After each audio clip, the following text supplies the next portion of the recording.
Hello everybody and welcome to a brand new Elder Scrolls Online character guide build video. Now this isn't my typical guide video where I show you how to put together skills and traits and Mundus stones and all that.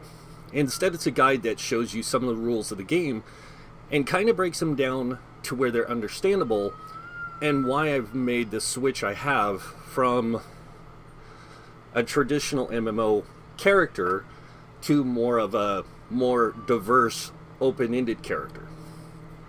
So a lot of this is because I took the time over the last 3 months to do something really crazy. I spent a lot of time reading the rules of the game. I spent a lot of time learning the game itself. And it's one of the reasons why I took so much time off. Was I was taking the time to reevaluate a lot of the stuff I've done with my channel and how I've done builds in the past. Now, I like to make tanks, I like to make healers, I like to make damage dealers, but what I really like is just to make characters.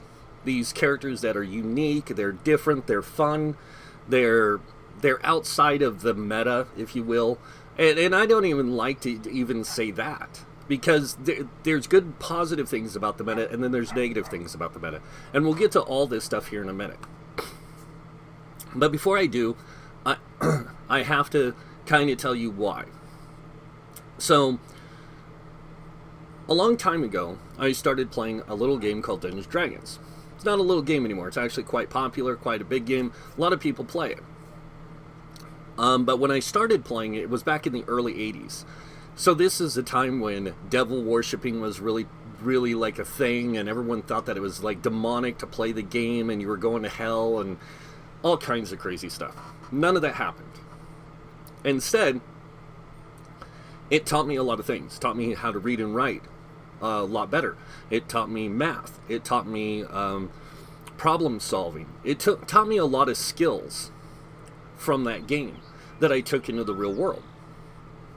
But it also helped me improve the use of my imagination a lot. I was a very imaginative kid anyway, so I could imagine all kinds of things. When I create a build in ESO, a lot of it has to do with the influence or what made me want to create a build like this. So this character here, this is my new Death Knight build. And it is completely redesigned, almost from the ground up.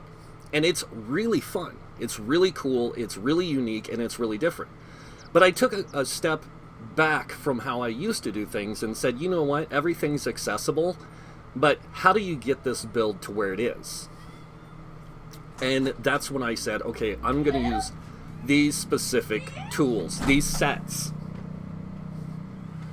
and create this stuff, create this build, create this character idea. But I didn't do it out of the fear that it was going to be looked down on by the meta community. I did it because I knew that there was people out there that wanted something like this. A dark elf necromancer that uses the powers of necromancy to enhance their ability in combat, to enhance their ability to do different things besides tank and heal and DPS, but to play the game.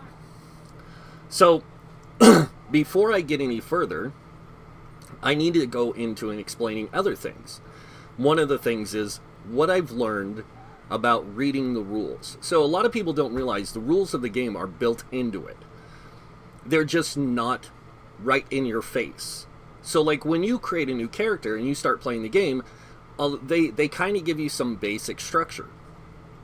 When you learn your first set of skills, they give you this option of using the skill advisor. Now the skill advisor is a great tool. It's a great tool because it's a guide to help you understand the different ways you can play the game. From being a necromancer initiate who's just a build recommended for new players. A baleful summoner who's a damage dealer in light armor and uses max magicka, to being a deathbringer. Now all these things do is they tell you they suggest, I should say, what skills, what morphs to use to play that kind of character. They just give you a basic description. Now, in the other parts of the game, when you go deeper diving into it, and you learn more and more about the Trinity, which is the tank, healer, damage dealer aspects of the game, I want you to remember, this game came out 6 years ago. At the same time, several other games were in development and had come out already, or were in the process of coming out. Games like The Secret World, Guild Wars 2, Destiny, the Division. Those games were coming out. Those were games that were doing away with the idea of a Trinity system. They weren't removing it completely, they were making it more flexible. So what does that mean, more flexible? Well, it's one of those things that a lot of us can't drop, the Trinity system, because it's ingrained in us. It's kind of like when you're taught from a little kid not to touch the the burner on the stove because it's hot and it'll hurt you, and what would your parents do to do that? They'd punish you. They'd smack your hand. No, no, no, no. It's kind of the same thing. We have had it ingrained in us because of other MMOs. Now, a lot of people say, no, it's been a lot of other role-playing games. No. No other role-playing game used the Trinity. No game uses the Trinity. The only games that use the Trinity system is the MMO, and that's because of the fact that when MMOs came out, they were 3D games that gave you the tools to play the game, but they gave you the tools specifically that would allow you to create a group in an organized way. One of the biggest downfalls of the Trinity has always been there's never enough tanks or healers in the game. Nobody wants to play those roles. Everybody wants to be a damage dealer because it's faster to play the content. To play to max level, it's easier to play the content. A lot of games made iterational changes to how their games work so that you could play vice versa, and you could switch the way your character worked. World of Warcraft has done this, Elder Scrolls or EverQuest has done this, Star Wars has done this, even Lord of the Rings has done this, giving you different talent trees to progress down, and no matter what you do, you can progress all of them in different ways, or all at the same time, or whatever, however you want to do it, you can progress it. ESO just said, here's the tools we're going to let you play with, and we want you to play the game. We want you to figure out on your own how to play it. But they do have a lot of rules. In fact, in the help section, that's where all the rules are hidden. And these are the rules and guidelines that the developers created for you to play by. Now, you have to understand, not all rules are set in stone. One of the rules that's not set in stone is the Trinity. And the reason why the Trinity is not set in stone is how they word it in the game. Now, I can take you through every single one of these to every section that talks about the Trinity, but there's literally only one. So we're going to go right to it. And that is in the group finder and activity thing. Now, in here, in the dungeon finder, is where they talk the most about the Trinity. And this is something that when I came across it, it caught me off guard at first, because I didn't understand what they meant by the line that I'm going to read you here in a minute. And it does. It throws you off because it makes you wonder, why would they have it worded this way? So here's what it says. We're not going to read the first paragraph. We're going to read part of the second paragraph. It says, to use the dungeon finder, press the P key. This will open your group activity finder. Then click on the dungeon finder located in the left column of the menu. Make sure to select the role you can perform. That's the line that caught me off guard. The role you can perform. And they highlight role. Then they go on to highlight tank, healer, and damage. And then it says from there, nothing else. The funny thing is that when you look at this group finder, and by the way, you can do any dungeon starting at level 1. You can do any trial starting at level 1 on normal difficulty. The dungeon and group finder is basically a tool used to prepare you for the game and allows you to build up some skills and abilities so you're more prepared to enter as the role you want to play. Now, every character, no matter what you do, is going to follow a certain path from level 1 to max level. Everyone's going to find what fits for them. Some people will like to use sword and shield. Some people will like to use ice staff. Some people will like to use destruction, fire, lightning, whatever it is. They will find a use for a tool because they like using it. What a lot of people don't like is when you restrict them in how they play. Now, the Trinity System in ESO is very similar to Guild Wars 2, very similar to The Secret World, very similar to Destiny, Division, all these other games that were coming out at the time. The games that were trying to alleviate the idea of a Trinity, but not remove it, but to create a new Trinity System. See, Guild Wars 2 created the non-Trinity System, where any race and class could play any combination of roles at any time based on the skills or tools they use. ESO did the same thing. They just did it in a different way. So in ESO, we have 3 roles to choose from: the tank, the healer, and the damage dealer. Now, this is the only area in the rules where they describe the roles of tank, healer, damage dealer. Anybody in the game can technically be any role, because there's enough tools for you to unlock through the skill system that allows that flexibility. But you will always build your character to be one thing over another. That's a given. The idea here isn't to remove the Trinity, but to make the Trinity flexible. So you can choose your group makeup based on what you have available, because then it's easier to put together a group. If you don't have a tank, a healer, and damage dealer, if you have the tools that allow you to play those roles, then you can just take on the role and go play a dungeon. And that's why the dungeon difficulty has a normal, a veteran, and then hard mode is literally the final boss of dungeons. In Trials, they've started changing that pattern from the Trials having a normal veteran mode where it's the whole thing, and then the end boss is a hard mode, or has a hard mode available. They started changing it to where every boss in the trial has a hard mode. And this is to create more challenging group content. Now, here's where things get a little different for a lot of people. A lot of spectrums in here. And this isn't misinformation. Okay, I want to clarify this. This is not misinformation. This is not misleading. This is actually the rules of this game. If you really dive deep into it, you'll find out that what I'm saying here is fact. It's not misleading. It's not misinformation. I want to be clear on that. The problem with all MMOs, and this is the problem in all of them, if you play Destiny and you want to be a tanky guardian, you have to pick the right gear, the right setup in weapons and certain skills and everything to make your character super tanky. And every class in that game, from the Hunter, the Warlock, and the Titan, each have a tank role. It's just they're different types of tanks. They work in different ways. But they all do the same thing. They're meant to take a lot of damage and meant to be resilient in combat. You also have support characters that can do healing and group aid.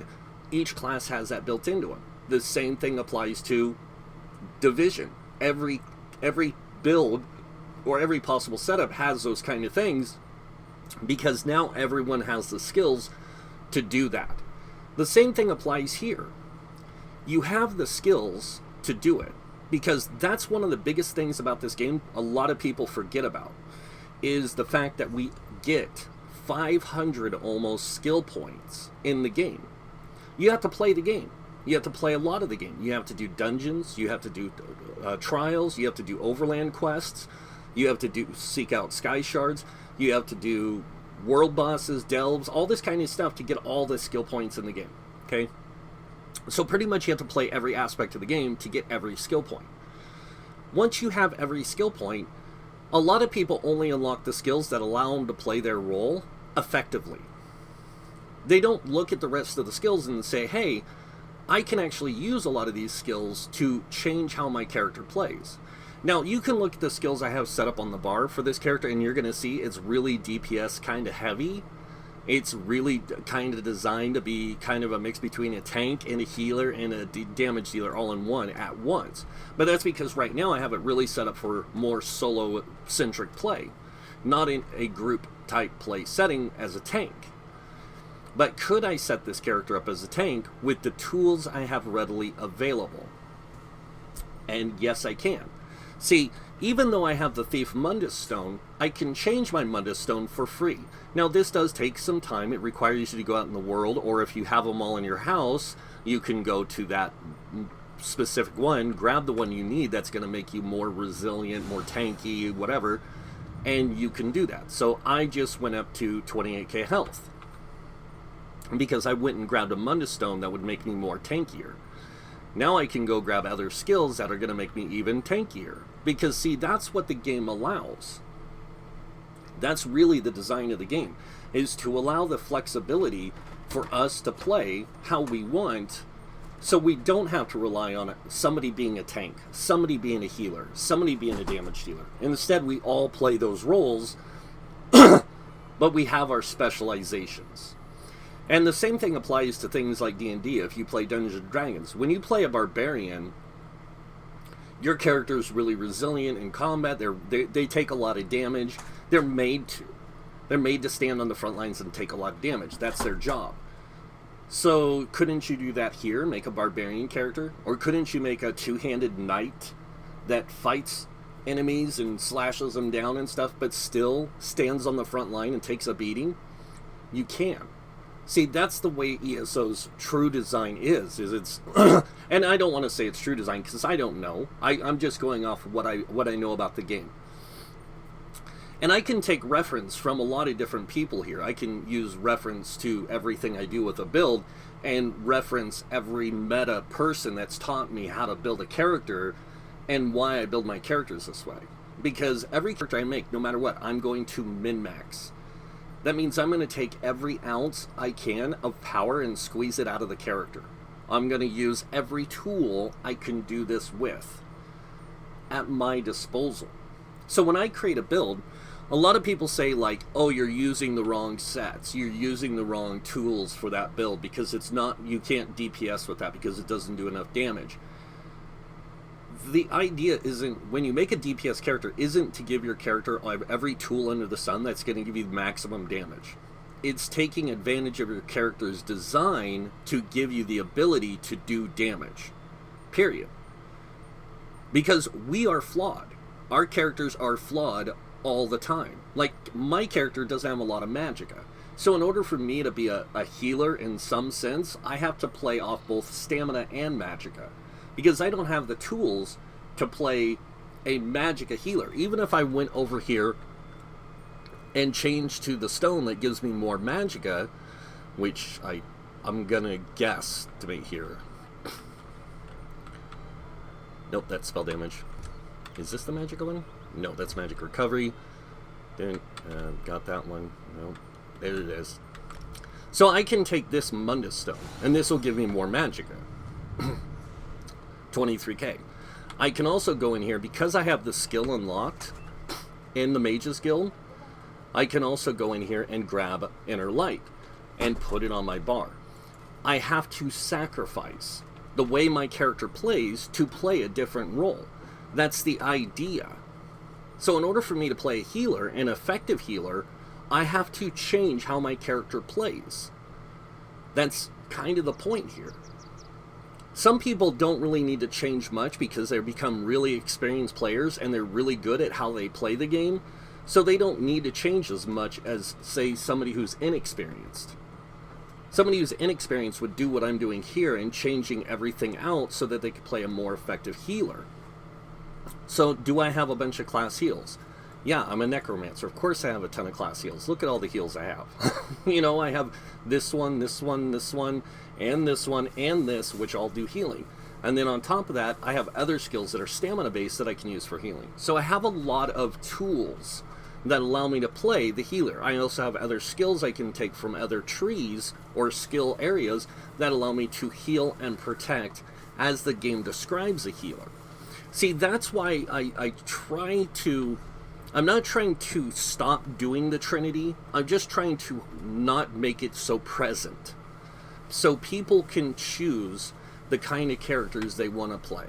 So this way, when you see a build you like, you can say, you know what, I really like that.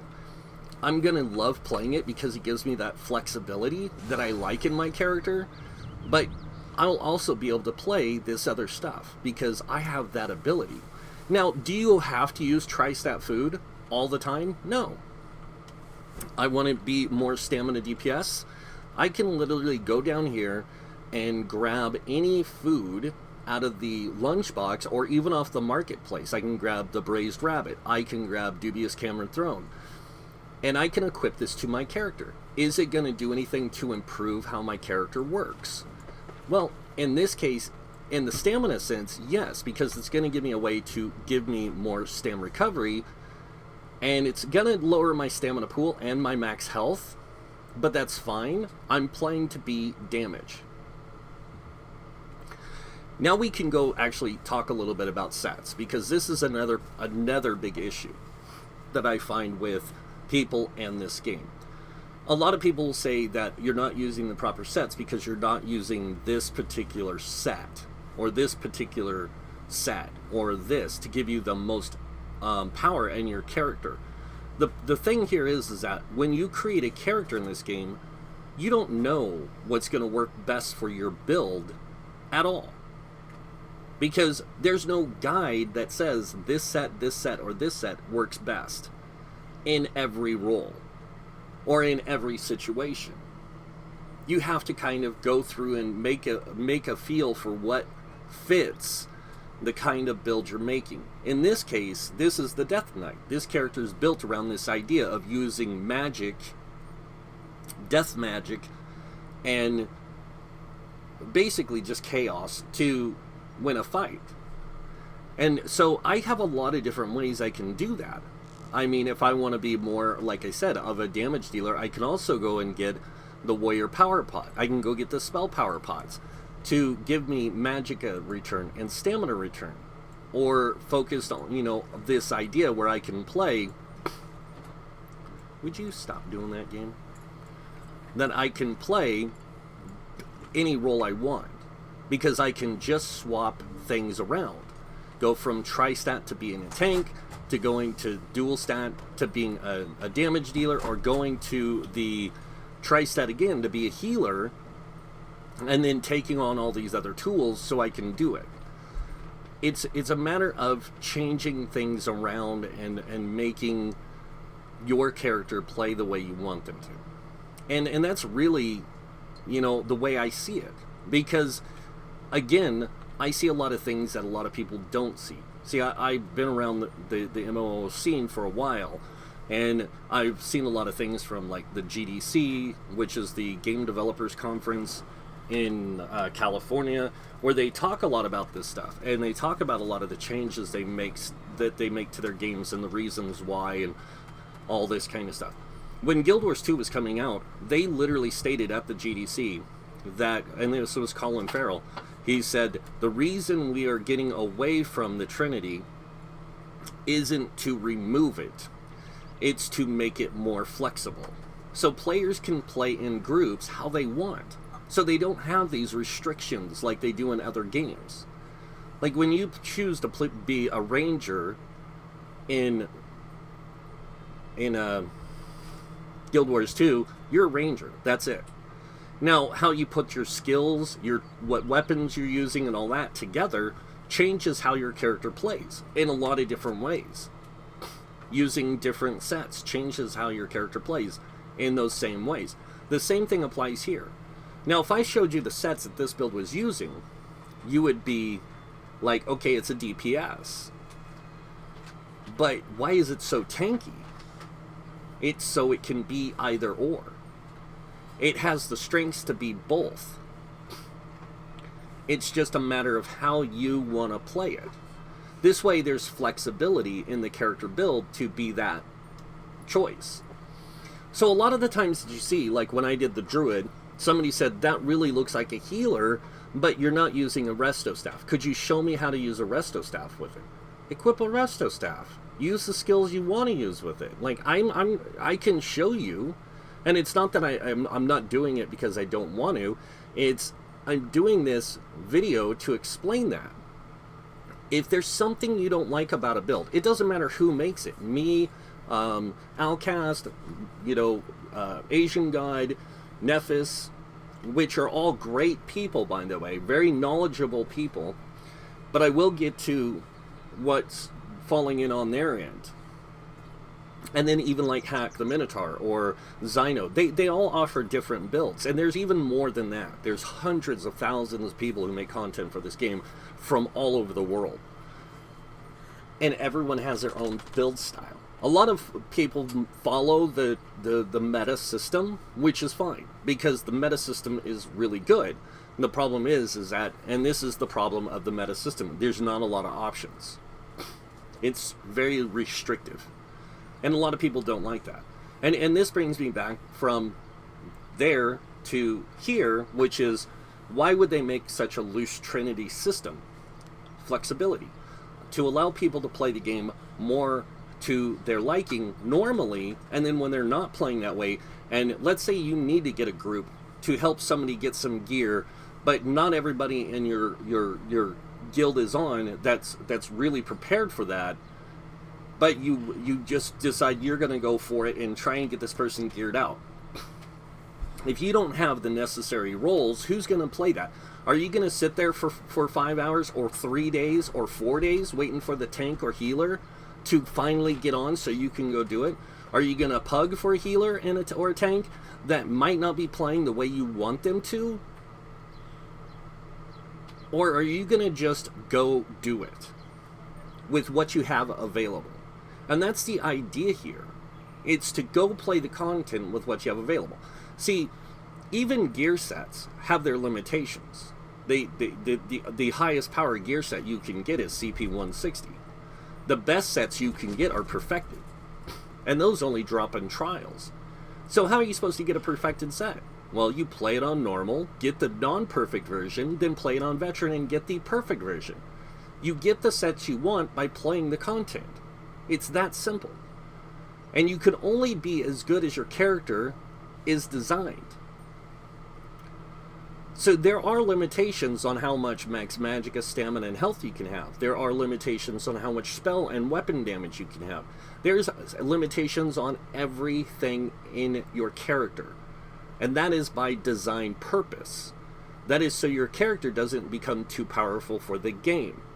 Now, a lot of times what happens is when the power players, is what I like to call them, and I'm not going to call them meta players anymore, because that's just a kind of... Yeah. But when the power players build builds that they squeeze every ounce of power out of, and it does something that is beyond the game's design structure, way above, like damage-wise, healing-wise, whatever, the devs have tools that allow them to see those powers, that power of their characters, and they can say, okay, this is what we're seeing in trials right now with the power gamers. They are clearing this stuff way too easily because they are overpowered, way overpowered, beyond the design of our game. They are using sets that are overpowered, skills that are overpowered, all this stuff. We have to tone it back, because that'll make that too popular in the way we want our game to be played, which is very flexible. So they adjust things. They tone it down. They do that on purpose. And it's not because these guys are taking advantage of the game. They're taking advantage of what's there right now. And it's one of the reasons why PTS doesn't give them enough time to see all the changes that people are going to make to builds. So they're not going to know exactly within that time frame what sets, what skills, what things are overpowered to a massive degree. They have to wait until it goes live, where everyone has access to it, how everyone's going to take advantage of it. And they see who takes advantage of it and how. Then they adjust it accordingly. Now, it doesn't always fall into the favor of the players. It never does. Because when you take advantage of something like that, a lot of times what it does is it hurts the game overall. Because you've taken advantage of something to such a degree that you've made it super overpowered. And it goes above the development or design structure of the game. And you can easily look at the design structure. You look at any set in this game, and they have a locked-in power rating. CP 160, gold quality. You can't get any better than that. You can't get any better than CP 160 enchantments of gold quality. You can't use any better traits than what's allowed in the game. You can't get any better enchantments or things like that on your weapons because they're not in the game. So there's a lot of things they put limitations to our characters on purpose for.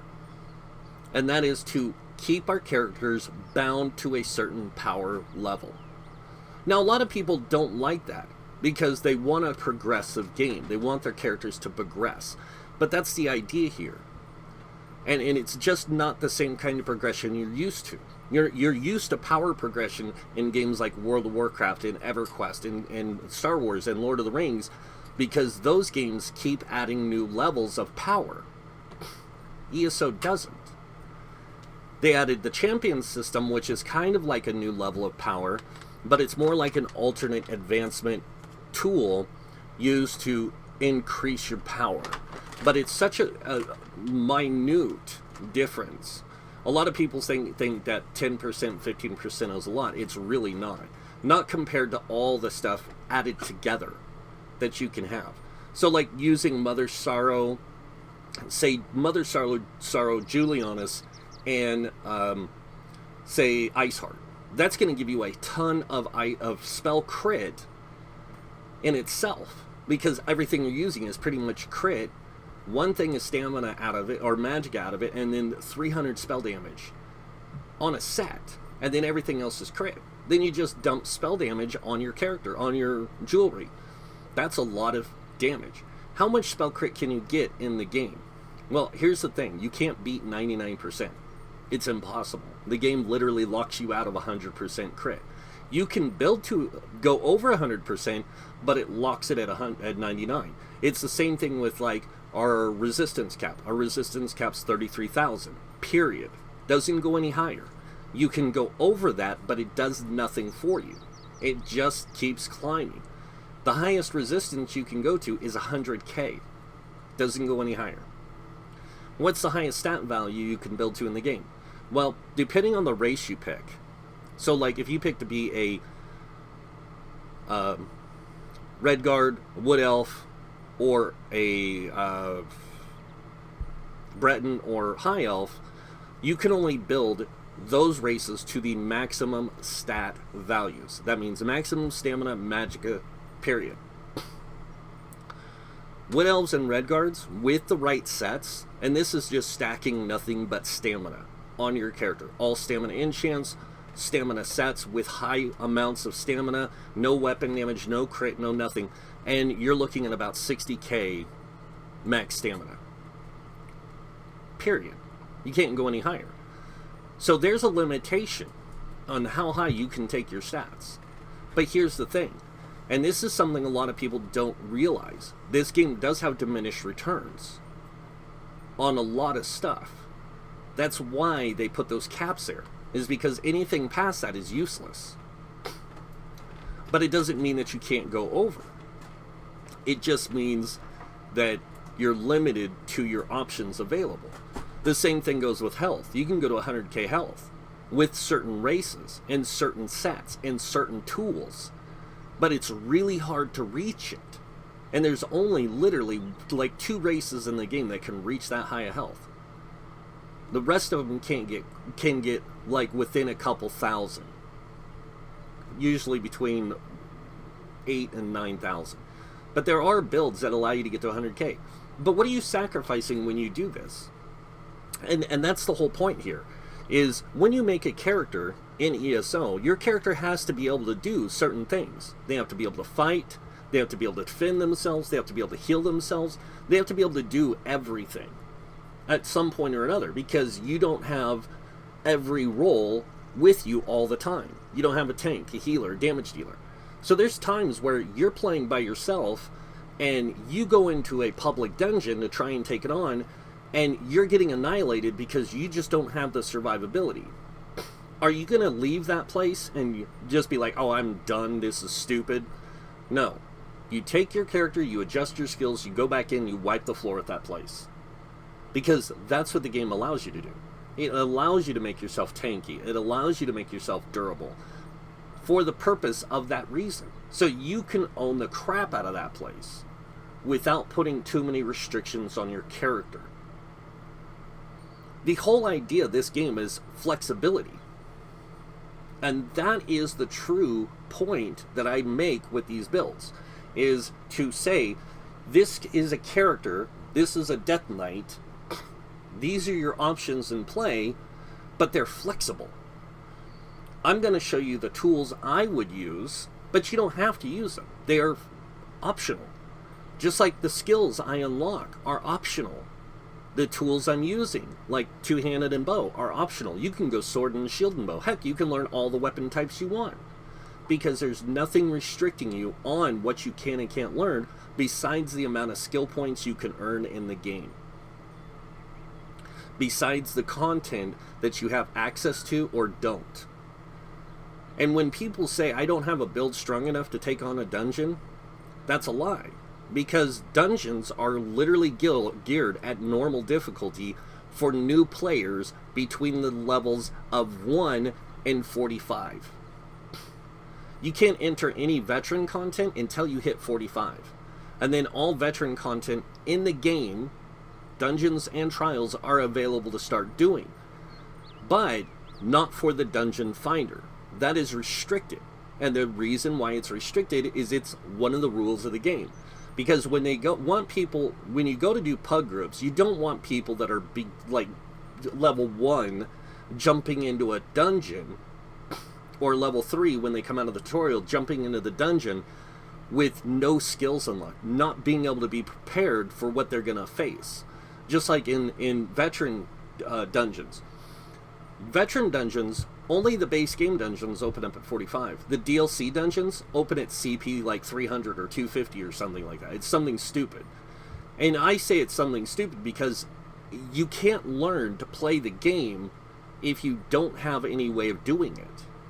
If you put too many restrictions on the game, you can't learn how to play it. So giving people the flexibility to play in the more challenging group content, like say trials, for example. You can enter a trial at level 3 as soon as you're done with the tutorial. Why can you do that? It's so you can start working to understand its mechanics. It's so you can start practicing to become a better player. Everything they do in this game is to train you to be a better player, giving you new skills, new sets of gear, new powers, new abilities, new everything. It's to train you as a player to be the kind of adventurer, hero, villain, whatever you want to be in the game. That means if you want to be a thief who hangs out in the cities and steals from the rich and does all this stuff, you have to make a character that does that. It doesn't do it for you. They don't guide you to the perfect build for that. You have to find what's going to be best for you. And there is a lot of choices out there in sets, skills, tools, everything that you can use. You want to be like the Grey Mouser from the Thieves Guild books, who uses a longsword and a dagger and sneaks around and is stealthy. You can make that character. You want to be Elric, the dark elf swordmaster guy from the comics? You can. You want to be Conan the Barbarian? Make Conan. Find what works best for you in that description that you're trying to use to make your character and build it.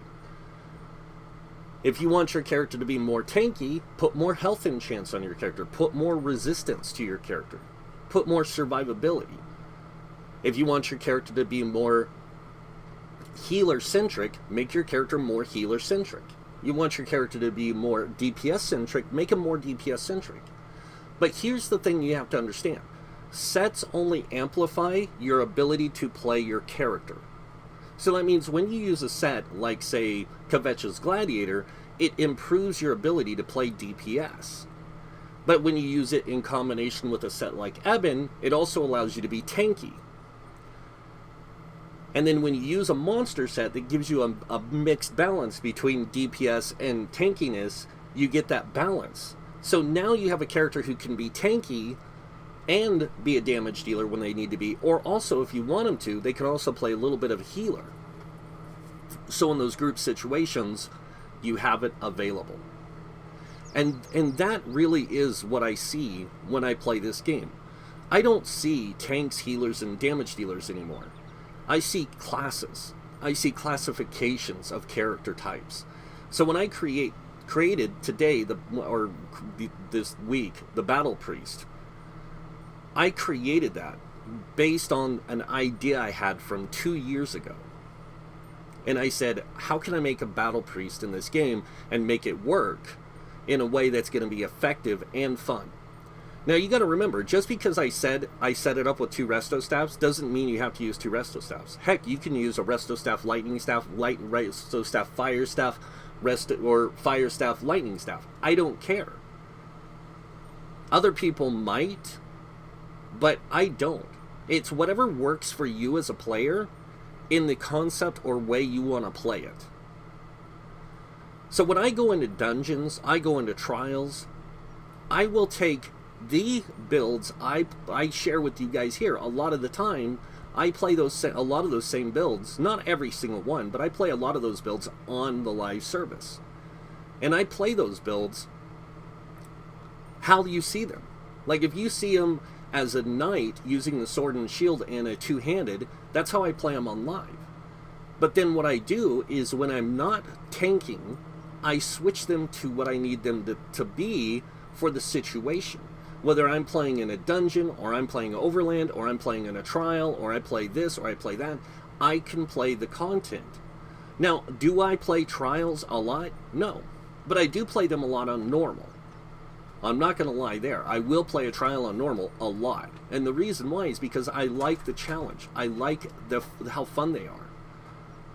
And this brings me to the next point. End game. And here's where a lot of people misunderstand what end game really means. End game isn't just doing dungeons and trials. It's not just doing PvP. It's doing what you enjoy the most in the game. If you enjoy doing the content of the game, and not just overland and public dungeons and delves, but world bosses, trials, dungeons, PvP, PvE, there's a character in this game for everyone. There is a build in here for everyone. And that's what I want to bring people, is that idea that you can play anything you can imagine. You just might need a little help in getting there. You might need a little guidance. And that's what I'm here to do, is to guide you and to help you understand that you can play this way, that way, or another way. You're not limited in your choices. That means if you want to be like a cleric from Dungeons and Dragons that wears heavy armor, uses a mace and shield, and heals people, do it. Because nobody can stop you in what you can and can't do. The only thing they can do is dictate how you play.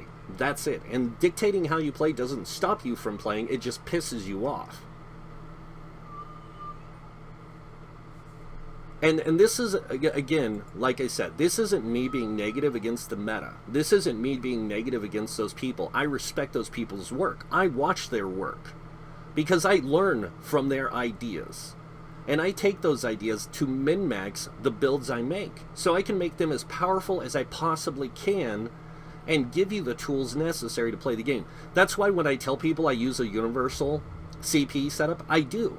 So if there's something you want to do, like say you want to take on a trial and you know that there's a trial setup for CP for your role, change it to that role. and try it. See if it's more effective. If it's not, then try something else. Find what's more effective for you. That's the idea. So when people ask me, Sherman, why have you stopped doing the Trinity? I haven't. I just don't announce it. I don't say this is a tank, this is a healer, this is a DPS. I say here's your class, here's your build, play it how you want. Because I can't dictate how you play. I can't decide how you as a player are going to play. I can only share with you the idea of what I create. You have to decide how to play it. So when it comes to skills, if you see skills you don't like if you don't like blood sacrifice, you like the other morph, use it. Same thing here. If you don't like animate blast bones, use the other morph. These are not set in stone things. They can be changed. You can even change them if you're playing this exact setup and you don't like it, you can change it. Because the game gives you the tools to do that. To change your skills, they give you the tools to change your attributes, they give you the tools to change your sets, your bonuses, your traits, your enchants, all that stuff. The game gives you everything you need to do what you want. Is every build perfect? No, it's flawed. Even the meta's flawed.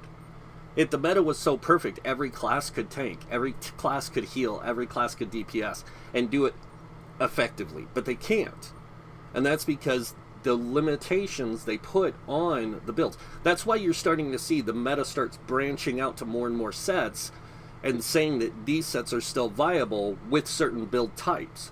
Like this class in particular, can you take advantage of this setup because of this thing?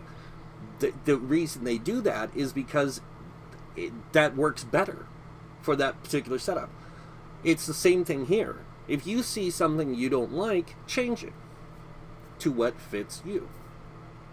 If you're out in the world doing a dungeon and stuff, you don't like the way I normally play the build, change how the build plays based on the skills you have unlocked. If you don't have all the skills unlocked, unlock the ones you want to use right away, and progressively unlock the other ones as you play the game. Because that's the idea.